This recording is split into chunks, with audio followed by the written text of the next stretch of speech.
Accueil triomphal pour Anne Désirée Ouloto à Bomi-Zambo, Yaoundé-Kro, dans la tribu Gbomi. Depuis 3 années, elle a été intronisée reine du Gbomi. Un acte porteur de cohésion, d'entente et d'équilibre social entre la tribu Gbomi et tout le peuple et le reste du Cavali. Aujourd'hui, avec l'arrivée de notre majesté Nana Amlandane Anne Ouloto, nous sommes allés crier la paix dans le Cavali. Pour Pakinou 2024, de nombreux chefs Oué sont du déplacement pour la fête. Tous sont guidés par un esprit de cohésion et de paix. Le peuple Gbomi, le peuple Oué du Cavali ont un seul objectif, l'épanouissement de leur population. Et que tout le monde prenne exemple. C'est ce que le Cavali aujourd'hui est en train de cultiver vraiment avec le peuple. Dans la fraternité, dans la joie, dans l'entente. Pour une Côte d'Ivoire vraiment solidaire. La ministre d'État, Anne Désirée Ouloto, présidente du conseil régional du Cavali et reine dans le Gbomi, trouvait ici l'expression d'une Côte d'Ivoire qui avance unie dans sa diversité. C'est beaucoup de fierté d'être ivoirienne, beaucoup de joie aussi pour la fraternité, pour cette expression de la cohésion sociale. Et c'est aussi l'occasion de dire bonne fête du Pâques à toute ma famille du Gbomi, à tous mes parents du Cavali et à toute la Côte d'Ivoire. Tous les Ivoiriens devraient pouvoir se mettre ensemble pour célébrer à toutes les opportunités de vivre ensemble la paix et la cohésion sociale. De nombreux dons, mais également la culture. Pour Pakinou, la musique Oué a pris place à Bomi-Zambo, Yaoundé-Kro, au cœur de la tribu Gbomi.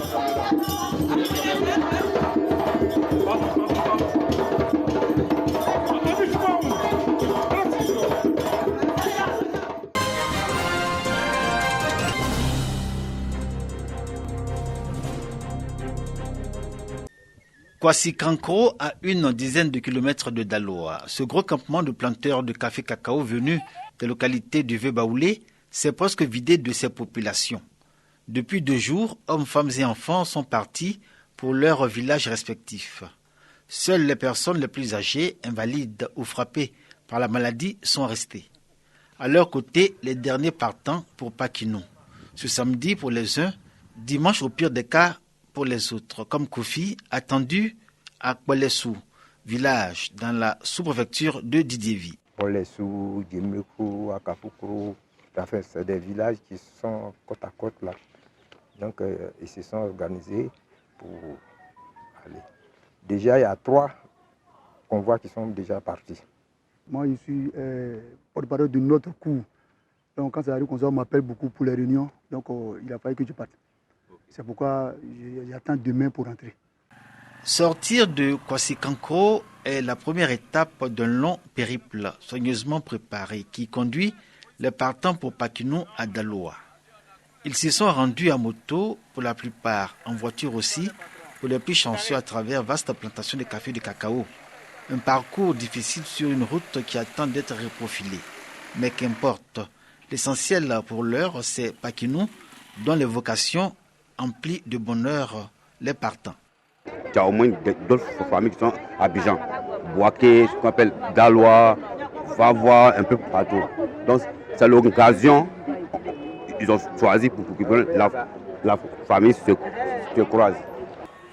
Gare routière de Daloa, nous retrouvons d'autres candidats au départ pour Pakinou. C'est la ruée vers les véhicules sur les gares pour diverses destinations. Il faut se battre et s'armer de patience en ce moment particulier. Mais ces Pakinoufois ont une foi inébranlable. On doit aller au village pour voir les parents, les frères et soeurs qu'on a laissés il y a longtemps. Même si c'est quand 1h du matin, en tout cas moi je vais partir. Partir à tout prix. Les voyageurs à la gare de Daloa ont pris cette résolution. Les transporteurs, pour leur part, ne perdent rien pour donner toutes les assurances. Les passagers ne durent plus en gare. Donc, il y a des cars qui sont là. Dès que vous arrivez, nous évacuons. C'est ce qui fait qu'il n'y a pas trop de monde à la gare. En cette période de départ pour Pakinou, c'est l'ébullition sur les gares routières où les destinations les plus sollicitées sont celles des localités du Vieux-Baoulé. Un moment de bonnes affaires pour les transporteurs et pour les Pakinoufois, la période où joie et peine se mêlent, pour donner à Pakinou toute sa saveur.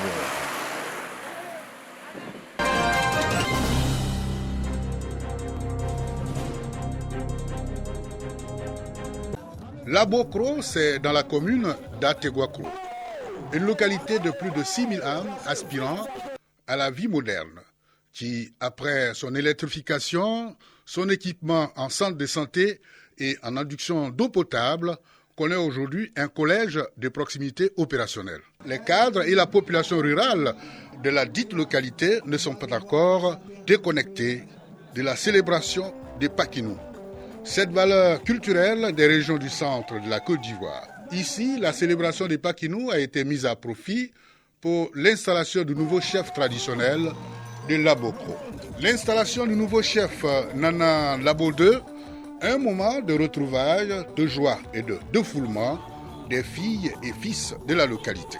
Le maire d'Ateguakro et le représentant du ministre de l'Environnement, du Développement durable et de la Transition écologique exhortent les populations de Labokro au respect de leur nouveau chef traditionnel. Je voudrais inviter toutes les filles, tous les fils, les cadres, les jeunes et les femmes, ainsi que l'ensemble de la population de Labokro à être solidaires autour du nouveau chef afin de l'aider dans sa nouvelle tâche. Nous sommes convaincus que sous sa direction, Labokro continuera à prospérer et à contribuer au développement harmonieux dans le Nanafoué. La fête s'est poursuivie avec plusieurs danses du terroir.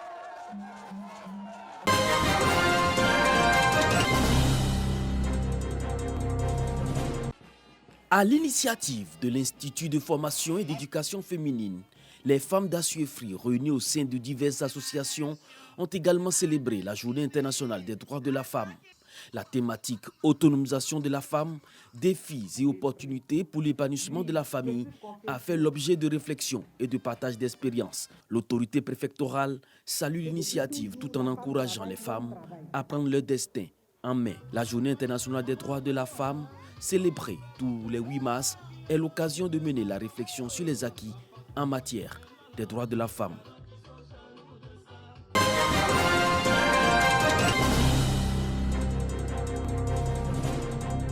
Pour cette première session de l'année 2024, il s'est agi de faire le point des activités dans différents secteurs.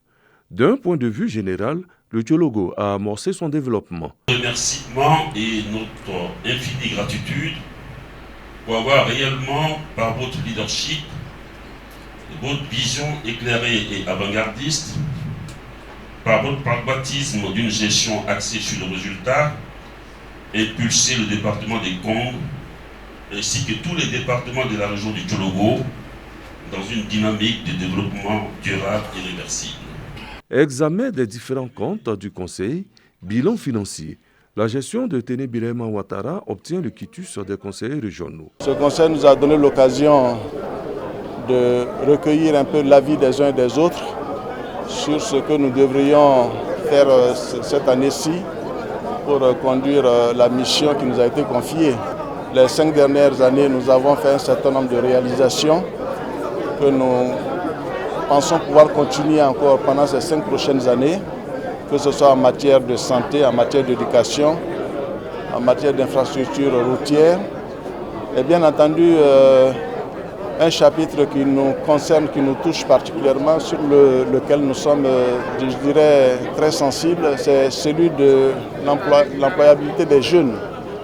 C'est vrai, nous avons mis ce mandat sous le sceau de l'employabilité des jeunes. Nous allons nous y employer et bien entendu créer aussi des activités rémunératrices pour nos sœurs, les femmes.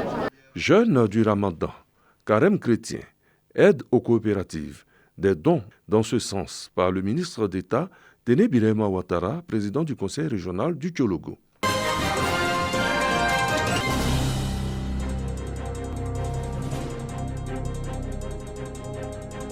Cet atelier de réflexion portant sur le développement du village de Badiepa dans le département de Gagnoa est à l'initiative de la mutuelle de développement. 6 grandes actions sont recommandées. Au niveau du développement agricole, nous avons recommandé la solidarité et l'union dans les exploitations agricoles, que ce soit cacaoyère, qui est la production de base, mais que aussi au niveau des cultures de subsistance, il faudrait qu'on implique la nouvelle technologie. Conduisant la délégation de la chefferie traditionnelle, le chef de village de Badiépa s'est réjoui de l'initiative qui permettra au village d'amorcer son développement. Je sais que c'est une bonne chose. On va changer beaucoup de choses. Ça va nous permettre d'avoir des ressources pour améliorer l'avancée de notre village. L'atelier a aussi recommandé qu'au niveau des développements agricoles, la solidarité dans les exploitations soit renforcée afin de faire de Badiépa une véritable place de vente et d'achat agricole.